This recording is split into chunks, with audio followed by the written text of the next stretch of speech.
പിന്നെ ഈ black cow എന്നൊക്കെ വിളിച്ചായിട്ട് പിള്ളേർ പറയുന്നില്ലേ, അത് ഞാൻ ക്ലാസ്സിലിരിക്കുമ്പോൾ സംഭവിക്കുന്നത്. ഞാൻ ക്ലാസ്മേറ്റ്, ഞാൻ അതിന് സാക്ഷിയാണ്. അതായത് ഞാൻ ഫ്രണ്ടിലിരിക്കുമ്പോഴത്തേക്ക് എൻ്റെ ഒരു ഫ്രണ്ട് ഉണ്ട്, എൻ്റെ ഫ്രണ്ടിനെ അയാളുമായിട്ട് എണീപ്പിച്ച് നിർത്തിയിട്ട് ബ്ലാക്ക് പിഗ്.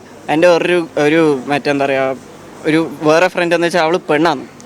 അവൾ ഈ ക്ലാസ്സിൽ എണീപ്പിച്ച് നിന്നിട്ട് you are looking like a black cow എന്നൊക്കെ പറയുമ്പോഴത്തേക്ക് അവൾ അവസാനം കരഞ്ഞിട്ടാണ് ക്ലാസ്സിൽ നിന്ന് ഇറങ്ങി. ഇയാൾ പോയതിന് ശേഷം ഇയാളെ മുന്നിൽ നിന്ന് കരയാൻ വരെ ആ കുട്ടിക്ക് പേടിയായിരുന്നു. കടിച്ച് പിടിച്ചിട്ട് ഇയാൾ ഇറങ്ങിയപ്പോഴത്തേക്ക് ആ പെണ്ണിൻ്റെയൊക്കെ അവസ്ഥ ആലോചിച്ച് നോക്കി. ആ പെണ്ണ് പിന്നെ ഇത്രയും പേരുടെ മുന്നിൽ നിന്ന് ബ്ലാക്ക് കൗ എന്നൊക്കെ വിളിക്കുകയാണെങ്കിൽ എന്താ അവസ്ഥ? ഇയാൾ എന്നെ വിളിക്കും, oh you are looking so black മാത്രമല്ല, ഒരു പോയിന്റിന് ശേഷം വെളുത്താൽ ഇയാൾ എൻ്റെ ഇതൊക്കെ ഞാൻ ക്ലാസ്സിലുണ്ട്, ഞാൻ കാണുന്നുണ്ട്.